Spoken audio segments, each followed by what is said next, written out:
Asia ನ್ಯೂಸ್ಗೆ ಸ್ವಾಗತ. ದೇಹದ ಮತ್ತು ಮನಸ್ಸಿನ ಕಳೆಯ ತೆಗೆಯಲು ನಾಡಿನ ಶರಣರು ನೀಡಿದ ಕೊಡುಗೆ ಅಪಾರ. ಶ್ರೀ ವೀರಪ್ಪ ಕನ್ನಳ್ಳಿ ಕ್ಷೇತ್ರ ಶಿಕ್ಷಣಾಧಿಕಾರಿಗಳು ಯಾದಗಿರಿ.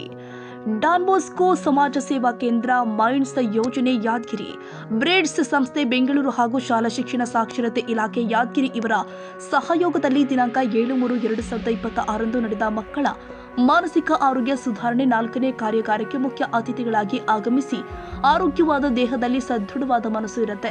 ಮಕ್ಕಳ ಮಾನಸಿಕ ಆರೋಗ್ಯದ ಸುಧಾರಣೆ ಕುರಿತು ಡಾನ್ ಬಾಸ್ಕೋ ಸಂಸ್ಥೆ ನಮ್ಮ ಸರ್ಕಾರಿ ಶಾಲೆಗಳಲ್ಲಿ ಮತ್ತು ಸಮುದಾಯದಲ್ಲಿ ಅನೇಕ ಕಾರ್ಯಕ್ರಮಗಳನ್ನು ಹಾಕಿಕೊಂಡು ಮಾಡ್ತಾ ಇದ್ದಾರೆ ಎಂದು ತಮ್ಮ ಮೆಚ್ಚುಗೆಯನ್ನು ವ್ಯಕ್ತಪಡಿಸಿದ್ದಾರೆ. ಇಂದಿನ ದಿನದಲ್ಲಿ ವಿದ್ಯಾರ್ಥಿಗಳು ಅತಿಯಾದ ಒತ್ತಡದಿಂದಾಗಿ ವಿದ್ಯಾಭ್ಯಾಸದ ಕಡೆಗೆ ಗಮನ ಕಡಿಮೆ ಆಗ್ತಾ ಇದೆ. ಆದ್ದರಿಂದ ಇಂತಹ ಕಾರ್ಯಕಾರಿಗಳನ್ನು ಮಕ್ಕಳು ಸದುಪಯೋಗಪಡಿಸಿಕೊಂಡು ತಮ್ಮ ಸಾಮರ್ಥ್ಯವನ್ನು ಅಭಿವೃದ್ಧಿಪಡಿಸಿಕೊಳ್ಳಬೇಕು ಅಂತ ಸಲಹೆ ಕೊಟ್ಟಿದ್ದಾರೆ. ಹಾಗೂ ಈ ಮನಸ್ಸಿನ ಸುಧಾರಣೆಗಾಗಿ 12ನೇ ಶತಮಾನದಿಂದಲೂ ಕೂಡ ನಮ್ಮ ನಾಡಿನ ಶರಣರು ಸಂತರು ನಮ್ಮ ದೇಹದ ಬಗ್ಗೆ, ಮನಸ್ಸಿನ ಬಗ್ಗೆ ತಮ್ಮ ಅನೇಕ ವಚನಗಳ ಮೂಲಕ ಜ್ಞಾನವನ್ನ ಕೊಡುತ್ತಾ ಬಂದಿರ್ತಾರೆ. ಅವರ ಕೊಡುಗೆ ನಮ್ಮ ನಾಡಿಗೆ ಅಪಾರವಾಗಿದೆ ಎಂದಿದ್ದಾರೆ. ಅಧ್ಯಕ್ಷೀಯ ನುಡಿಯಲ್ಲಿ ಮಾತನಾಡಿದ ಶಾಬು ಫ್ರಾನ್ಸಿಸ್ ಅವರು ಸಮಯ ಪಾಲನೆಯ ಮಹತ್ವವನ್ನು ತಿಳಿಸುತ್ತಾ ವಿಜ್ಞಾನಿ ಥಾಮಸ್ ಅಲ್ವಾ ಎಡಿಸನ್ ಅವರ ಉದಾಹರಣೆಯನ್ನ ಕೊಟ್ಟಿದ್ದಾರೆ. ಮಂದಗತಿಯಲ್ಲಿ ಕಲಿಯುವ ವಿದ್ಯಾರ್ಥಿಗಳಲ್ಲಿಯೂ ಕೂಡ ಹಲವಾರು ಪ್ರತಿಭೆಗಳು ಅಡಗಿದೆ. ಅವುಗಳನ್ನ ಗುರುತಿಸಿ ಬೆಳೆಸಿದ್ರೆ ಅವರು ಜೀವನದಲ್ಲಿ ಉತ್ತಮ ಸಾಧನೆ ಮಾಡಬಹುದು ಎಂದಿದ್ದಾರೆ. ನಿಮ್ಮಲ್ಲಿ ಇರುವ ಕೌಶಲ್ಯ ಮತ್ತು ಕಲೆಯನ್ನ ಹೊರತರಲು ಈ ಕಾರ್ಯಾಗಾರವನ್ನ ಹಮ್ಮಿಕೊಳ್ಳಲಾಗಿದೆ. ನಿಧಾನವಾಗಿ ಕಲಿಯುವ ವಿದ್ಯಾರ್ಥಿಗಳ ಬಗ್ಗೆ ಯಾರು ಕೂಡ ಅಪಾರ್ಥ ಮಾಡಿಕೊಳ್ಳಬಾರದು. ಅವರ ಭವಿಷ್ಯವು ಕೂಡ ಉಜ್ವಲವಾಗಬಹುದು ಅಂತ ಮಕ್ಕಳಿಗೆ ಪ್ರೇರಣೆ ಕೊಟ್ಟಿದ್ದಾರೆ. 2 ದಿನಗಳ ಕಾಲ ನಡೆದ ಈ ಕಾರ್ಯಾಗಾರದಲ್ಲಿ ಮೆಮೊರಿ ಆಕ್ಟಿವಿಟಿ, ಸ್ಕ್ರಿಬ್ಲಿಂಗ್ ಹಾಗೂ ಪೇಪರ್ ಫೋಟೋ ಫ್ರೇಮ್ ತಯಾರಿಕೆ ಸೇರಿ ಹಲವು ಸೃಜನಾತ್ಮಕ ಚಟುವಟಿಕೆಗಳನ್ನು ನಡೆಸಲಾಗಿದೆ. ಮಕ್ಕಳು ಎಲ್ಲ ಚಟುವಟಿಕೆಯಲ್ಲಿ ಸಕ್ರಿಯವಾಗಿ ಭಾಗವಹಿಸಿ ತಮ್ಮ ಸಕಾರಾತ್ಮಕ ಅಭಿಪ್ರಾಯಗಳನ್ನು ವ್ಯಕ್ತಪಡಿಸಿದ್ರು. ಇಲ್ಲಿರ್ತಕ್ಕಂಥ ಮುಖ್ಯ ವಿಷಯ ಏನು ಅಂತಂದ್ರೆ ಮಾನಸಿಕ ಆರೋಗ್ಯ ಸುಧಾರಣೆ ಮತ್ತು ವೈಯಕ್ತಿಕ ಅಭಿವೃದ್ಧಿಗೆ ಬೆಂಬಲ ಅಂತಿಕೊಳ್ಳುತ್ತ ಅದ ಕಲಾತ್ಮಕ ಆಟ ಮತ್ತು ವೃತ್ತಿ ಶಿಕ್ಷಣ ಕಾರ್ಯಗಳು. ಈಗ ಮುಖ್ಯವಾಗಿ ಮಾನಸಿಕ ಆರೋಗ್ಯ ಅಂತಂದ್ರೆ ನಮಗೆ ನೆನಪು ಏನು ಬರ್ತದ ಅಂತಂದ್ರೆ ಉತ್ತಮ ದೇಹದಲ್ಲಿ ಉತ್ತಮ ಆರೋಗ್ಯ ಅಂತಿಕೊಳ್ಳಂತ ಹೇಳ್ತೀವಿ ನಾವು. Sound mind in a sound body ಅಂತಿಕೊಳ್ಳುವಂತ ಅಂದರೆ ನಮ್ಮ ಆರೋಗ್ಯ ಚೆನ್ನಾಗಿರ್ಬೇಕು. ಮೊದಲ ನಮ್ಮ ಆರೋಗ್ಯ ಚೆನ್ನಾಗಿದ್ರೆ ಏನು ನಮ್ಮ ಮನಸ್ಥಿತಿ, ವಯಸ್ಸಿನಲ್ಲಿ ಅವ್ರ ಮನಸ್ಸು ಬಹಳ ಬೇಡದ ವಿಷಯಗಳ ಕಡೆ ಜಾರ್ತಾ ಇರ್ತದೆ. ಈ ಸಮಯದಲ್ಲಿ ತಮ್ಗೆ ಮುಖ್ಯವಾಗಿ ಮಾನಸಿಕ ಒಂದು ಆರೈಕೆ, ಮಾನಸಿಕ ಒಂದು ಬೆಂಬಲ ತಮಗೆ ಬೇಕಾಗ್ತದೆ. ಅದಕ್ಕಾಗಿ ತಾವೆಲ್ಲರೂ ಮನೆಯಲ್ಲಿ ನಮ್ಮ ಸಂಸ್ಕೃತಿ ಏನದಲ್ಲ, ನಮ್ಮ ಸಂಸ್ಕೃತಿ, ನಮ್ಮ ದೇಶದ ಸಂಸ್ಕೃತಿ ವಿಶ್ವಕ್ಕೆ ಮಾದರಿಯಾಗಿದೆ. ವಿಶ್ವಕ್ಕೆ ಗುರು ಆಗುವ ನಿಟ್ಟಿನಲ್ಲಿ ನಮ್ಮ ದೇಶದಲ್ಲಿ ಯಾವುದಾದ್ರಿದ್ರೆ ಅದು ನಮ್ಮ ಸಂಸ್ಕೃತಿ. ನಮ್ಮ ಪ್ರಾಚೀನ ಪರಂಪರೆಯಲ್ಲಿ ನಮ್ಮ ಋಷಿಮುನಿಗಳು, ನಮ್ಮ ಗುರುಗಳು, ನಮ್ಮ ಸಮಾಜದಲ್ಲಿರ್ತಕ್ಕಂಥ ಪ್ರತಿಯೊಂದು ಏನು ನಾವು ಮಠ ಮಾನ್ಯಗಳು ಅಂತಿಕೊಡುತ್ತಂತ ಏನು ಕರಿತೀವಲ್ಲ, ಅವೆಲ್ಲವನ್ನು ಏನು ಮಾಡ್ಯಾವಂತಂದ್ರೆ ಸಮಾಜದಲ್ಲಿರ್ತಕ್ಕಂಥ ಕೊಳೆಯನ್ನು ಕಳೆಯಲು ಭಾಳ ಪ್ರಯತ್ನ ಮಾಡ್ಯಾವ. ಈಗ ನೋಡ್ರಿ, ನೀವು 12ನೇ ಶತಮಾನದ ವಚನಕಾರರು ತೆಗೆದುಕೊಡ್ರಿ, ದಾಸರು ತೆಗೆದುಕೊಡ್ರಿ, ನಮ್ಮ ಪ್ರಖ್ಯಾತ ಕವಿಗಳು ತೆಗೆದುಕೊಡ್ರಿ. ಅವರು ಏನು ಮಾಡ್ಯಾರ, ಈ ವಚನಕಾರರು ತಮ್ಮ ಮನಸ್ಸಿನ ಬಗ್ಗೆ, ತಮ್ಮ ದೇಹದ ಬಗ್ಗೆನೇ ವಿಡಂಬವಾಗಿ ಅವರು ವಚನವನ್ನು ಬರೆದಾರ. ಅವರು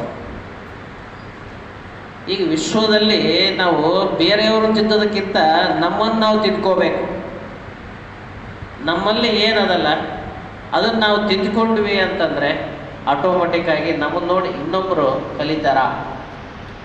ನಾವೇನು ಮಾಡ್ತೀವಿ ಅಂದರೆ ಇತರರಂತ ಬಂಟು ಮಾಡಿ ತೋರಿಸ್ತೀವಿ. ಅವ್ರು ಹಂಗದಾರ ಹಿಂಗದಾರ ಅಂತ ಹೇಳ್ತಾ, ಅದು ನಮ್ಮ ಬಗ್ಗೆ ಮಾತ್ರ ನಾವು ವಿಚಾರ ಮಾಡಲ್ಲ. ಮೊದಲ ನಮ್ಮ ಬಗ್ಗೆ ಬೆಳೆದು ದೊಡ್ಡದಾಗಿರ್ತೀವಿ. ಕರೆಕ್ಟ್ ಅಲ್ವಾ? ಯಾರು LKG 10ನೇ ಕ್ಲಾಸ್ 8ನೇ ಕ್ಲಾಸ್ಗೆ ಪ್ರಮೋಷನ್ ಆಗಿದೆಯಾ? ಇಲ್ಲ. ಈಗ ಸಾಹೇಬ್ರಿದ್ದಾರೆ, ಅವರು ನೋಡ್ತಾರೆ ಇದು ಹೇಗೆ ಪ್ರಮೋಷನ್ ಆಗಿದೆ ಅಂತ. ಯಾರಾದರೂ 4ನೇ ಕ್ಲಾಸ್ ಬಿಟ್ಟು ಮತ್ತೆ 10ನೇ ಕ್ಲಾಸ್ಗೆ ಬಂದಿರಾ? ಇಲ್ಲ. ಹೇಗೆ ನಾವು ಬೆಳಿಬೇಕು? ನಿಧಾನ ಒಂದು ಕ್ಲಾಸಿಂದ ಇನ್ನೊಂದು ಕ್ಲಾಸ್ಗೆ ಹಾಗೆ ಬೆಳಿಬೇಕು. ಕರೆಕ್ಟ್ ಅಲ್ವಾ? ನಾವೆಲ್ಲರೂ ಮಕ್ಕಳಾಗಿ ಇದ್ದವರು. ನಾನು ಮಗಳ ಮಗುವಾಗಿದ್ದೆ, ನಾನು ನನ್ನ ತಾಯಿ ತಂದೆ ಜೊತೆ ಬೆಳೆದಿದ್ದೇವೆ. ಸೊ ಆ ಸಮಯದಲ್ಲಿ ಏನಾಗ್ತದೆ, ಕಾರ್ಯಗಾರ ನಮ್ಮ ಮನೆಯಲ್ಲಿ ತುಂಬ ಜನ ಇರಬಹುದು, ಕಮ್ಮಿ ಜನ ಇರಬಹುದು. ಕೆಲವರು ನಮ್ಮನ್ನು ದಿಟ್ಟಿಸ್ತಾರೆ, ದಂಡ ನೀನೇನು ಮಾಡ್ತೀನಿ ಹೇಳ್ತಾರೆ ಅಲ್ವಾ. ಮತ್ತೆ ಹಿಂದ ಕಡೆಯಿಂದ ಅಕ್ಕಂದವರು ಬಡಾಟ ಹೊಡೆದಾಡ್ತಾರೆ, ಅವರು ಅಲ್ಲ ನಮ್ಗೆ ಇಟ್ಕೊಡ್ತಾರೆ, ಅಪ್ಪದವ್ರನ್ನ ಹೊಡಿತಾರೆ ಇಲ್ವಾ. ಆಮೇಲೆ ಶಾಲೆಗೆ ಹೋದ ಕೆಲವರು ಅವರು ನಮ್ಗೆ ಬಿಡೋದಿಲ್ಲ. ಮಕ್ಕಳಾಗಿರೋ ಎಲ್ಲರೂ ನಮ್ಮ ಮೇಲೆ ಕಾಳಜಿ ಕೊಡ್ತಾರೆ. ಹೇಗೆ ಕಾಳಜಿ ತೋರಿಸೋದು? ಕೆಲವೊಮ್ಮೆ ಸ್ವಲ್ಪ ನೋವಿಂದ, ಕೆಲವೊಂದೇ ಸ್ವಲ್ಪ ಪ್ರೀತಿಯಿಂದ, ಕರೆಕ್ಟ್ ಅಲ್ವಾ. ಹಾಗಾಗಿ ನಾವು ಮಕ್ಕಳಾಗಿರೋ ನಾವೇನು ಮಾಡ್ತೀವಿ, ನಾವು ನೋಡ್ತೀವಿ, ನನ್ನ ಯಾರು ಪ್ರೀತಿಸ್ತಾ ಇದ್ದೀರಾ, ನನ್ನ ಯಾರು ನೋಡ್ತಾ ಇದ್ದೀರಾ, ನಾನಿವತ್ತು ಚೆನ್ನಾಗಿ ಪೌಡ್ರ್ ಹಾಕೊಂಡ್ಬಂದ್ರೆ ಯಾರು ನನಗೆ ಹೇಳಿದ್ದೀರಾ? ಅಲ್ಲ, ನಾನು ಮನೆಯಿಂದ ಬರುವಾಗ ನನ್ನ ಚೆನ್ನಾಗಿ ನೋಡ್ತೀನಿ, ಚೆನ್ನಾಗಿದೆಯಾ, ನಾನು ಸ್ವಲ್ಪ ಕೂದಲೆಲ್ಲ ಚೆನ್ನಾಗಿ ಮಾಡಿಕೊಂಡು ಬಾಚಣಿಗೆ ಮಾಡಿ, ಅಲ್ಲಾಂದರೆ ಹುಡುಗರ ಹತ್ರ ಬಾಚಣಿಗೆ ಜಾಬಲ್ಲಿ ಹಾಕ್ಕೊಂಡು ಪರ್ಸಿ ಕಡೆ ಹಾಕ್ಕೊಂಡು ಸ್ಟೈಲಾಗಿ ಬರ್ತಾರೆ, ಕರೆಕ್ಟ್ ಅಲ್ವಾ. ನಾವು ನಮ್ಮನ್ನು ನೋಡ್ತೇವೆ. ಅದೇ ರೀತಿಯಲ್ಲಿ ನಮಗೂ ಆಗೋಗಳು ಬರ್ತದೆ, ಜ್ವರ ಬರ್ತದೆ ಇಲ್ವಾ. ಜ್ವರ ಬರ್ತದೆ, ಕೆಲವೊಮ್ಮೆ ನಾವು ಅಡ್ಡಬಿದ್ದು ಬೀಳ್ತೀವಿ, ಆಮೇಲೆ ಗಾಯಗಳಾಗ್ತದೆ, ನಾವು ಔಷಧಿ ಹಚ್ಚಬೇಕು, ಜ್ವರ ಬಂದರೆ ಆಸ್ಪತ್ರೆಗೆ ಕರ್ಕೊಂಡು ಹೋಗಬೇಕು. ಕೆಲವೊಮ್ಮೆ ಆಗೋದ್ರಲ್ಲಿ ನಮ್ಮ ತಾಯಿ ತಂದೆಯವರು ನಮ್ಮ ಪೋಷಕರು ಹೇಳ್ತಾರೆ, ಏನಂತ ಹೇಳ್ತಾರೆ ಅವರು, ಜ್ವರ ಬಂದಾಗ ಏನಂತ ಹೇಳ್ತಾರೆ, ಈ ಜ್ವರ ಸ್ವಲ್ಪ ಹೆಚ್ಚಾಗಿದೆ ಹೇಳ್ತಾರ, ಏನಂತ ಹೇಳ್ತಾರೆ, ಹೌದು ಸರಿಯಾಗ್ತದೆ, ನಾಳೆ ನೀನು ಗುಣ ಹೊಂದ್ತೀರ, ನಾಳೆ ನೀನು ಶಾಲೆಗೆ ಹೋಗ್ತೀರ, ನಮಗೆ ಒಳ್ಳೆ ಭರವಸೆ ತುಂಬಿಸ್ತಾರೆ. ಎಲ್ಲರಿಗೂ ಸಂಜೆಯ ಶುಭಾಶಯಗಳು. ಇಲ್ಲಿ ಬಂದು ಬರಲೇಬಾರ್ದಂತ ಇತ್ತು, ಸುಮ್ಮನೆ ಎಲ್ಲರಲ್ಲಿ ಫಂಕ್ಷನ್ ಇದ್ದಂಗಿರ್ತದ ಹಂಗಿರ್ತದ ಅಂತ ಮಾಡಿದೆ. ಬಟ್ ಇಲ್ಲಿ ಬಂದು ಒಳ್ಳೆ ಫ್ರೆಂಡ್ಸ್ ಮಾಡ್ಕೊಂಡಿನಿ, ಎಲ್ಲರ ಜೊತೆಗೆ ಎಂಜಾಯ್ ಮಾಡೀನಿ. ಟೀಮ್ ಮಾಡಿದ್ರು, ಟೀಮ್ನಲ್ಲಿ ಎಲ್ಲರೂ ಎಫರ್ಟ್ ಹಾಕಿ ಎಲ್ಲರೂ ಚೆನ್ನಾಗಿ ಮಾಡಿದ್ವಿ. ಆಮೇಲೆ ಎಲ್ಲರೂ ಹೊರಗೆ ಕುಂತು ಊಟ ಮಾಡೀವಿ. ನನಗೆ ಎಷ್ಟು ಇಷ್ಟ ಆಯ್ತು. ಫಸ್ಟ್ ಟೈಮ್ ನಾನೇ ಕವಿತೆ ರಚನೆ ಮಾಡಿ. ಈ ಕಾರ್ಯಾಗಾರದಲ್ಲಿ ಇನ್ನೋರ್ವ ಮುಖ್ಯ ಅತಿಥಿಗಳಾಗಿ ಶ್ರೀ ನಿಜಾಮುದ್ದೀನ್ ವಾಯ್ಸ್ ಆಫ್ ಯಾದಗಿರಿ ಪತ್ರಿಕೆಯ ಪತ್ರಕರ್ತರು ಉಪಸ್ಥಿತರಿದ್ದರು. ಸರ್ಕಾರಿ ಮಾದರಿ ಹಿರಿಯ ಪ್ರಾಥಮಿಕ ಶಾಲೆ ಕೊಯ್ಲೂರ, ಮುಷ್ಟೂರ, ಕೆಎಂಪಿಎಸ್ ಯಾದಗಿರಿ, ಕನ್ಯಾ ಪ್ರೌಢಶಾಲೆ ಯಾದಗಿರಿ, ಆದರ್ಶ ವಿದ್ಯಾಲಯ ಯಾದಗಿರಿ, ಈ 5 ಶಾಲೆಗಳ 37 ವಿದ್ಯಾರ್ಥಿಗಳು ಭಾಗವಹಿಸಿದ್ರು. ಹಾಗೂ ಶ್ರೀ ರಮೇಶ್ ಮಾಣಿ, ರಾಜ್ಯ ಸಂಪನ್ಮೂಲ ವ್ಯಕ್ತಿಗಳು, ಎಪಿಡಿ ಸಂಸ್ಥೆ ಯಾದಗಿರಿ, ಶ್ರೀಮತಿ ಶಿವರಾಣಿ, ಕುಟುಂಬ ಕಲ್ಯಾಣ ಇಲಾಖೆ, ಮಾನಸಿಕ ಆರೋಗ್ಯ ಸಾಮಾಜಿಕ ಕಾರ್ಯಕರ್ತರು, ಡಾಕ್ಟರ್ ಶ್ರೀಶೈಲ್ ಪೂಜಾರಿ, ಸರ್ಕಾರಿ ಡಿಗ್ರಿ ಕಾಲೇಜು ಯಾದಗಿರಿ ಅವರು ತರಬೇತಿದಾರರಾಗಿ ಆಗಮಿಸಿದ್ರು. ಸ್ವಾಗತವನ್ನ ಆಪ್ತ ಸಮಾಲೋಚಕರು ಆದ ಸೂರ್ಯಕಾಂತ್, ನಿರೂಪಣೆಯನ್ನ ಮಲ್ಲಿಕಾರ್ಜುನ್ ಕುರಿಕುಂದಿ ಹಾಗೂ ವಂದನಾರ್ಪಣೆಯನ್ನ ದೇವೇಂದ್ರಪ್ಪ ತೆಲುಗರು ನೆರವೇರಿಸಿದ್ರು. Nizamuddin, Yadgiri, AG news.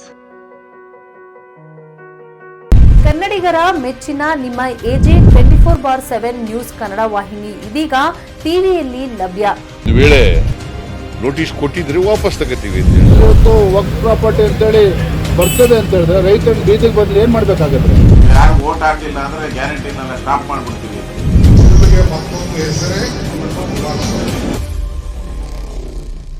ಕರ್ನಾಟಕ ಮತ್ತು ದೇಶ ವಿದೇಶ 360 ಡಿಗ್ರಿ ಸುದ್ದಿ ಹಾಗೂ ಉತ್ತರ ಕರ್ನಾಟಕ, ಬೆಳಗಾವಿ, ಬಾಗಲಕೋಟೆ, ಧಾರವಾಡ, ಹಾವೇರಿ, ಗದಗ, ಬಿಜಾಪುರ ಜಿಲ್ಲೆಯ ಕ್ಷಣ ಕ್ಷಣದ ವಿವರವನ್ನ ಪಡೆಯುವುದಕ್ಕೆ ಎಜೆ 24/7 ನ್ಯೂಸ್ ಕನ್ನಡ ವಾಹಿನಿಯನ್ನ ಲೈಕ್ ಮಾಡಿ, ವಿಡಿಯೋಗಳನ್ನ ಶೇರ್ ಮಾಡಿ, ಕಮೆಂಟ್ ಮಾಡುವ ಮೂಲಕ ನಮ್ಮ ವಾಹಿನಿಗೆ ಸಹಕಾರ ನೀಡಿ ಮತ್ತು ಚಾನೆಲ್ ಅನ್ನ ಸಬ್ಸ್ಕ್ರೈಬ್ ಮಾಡಿ.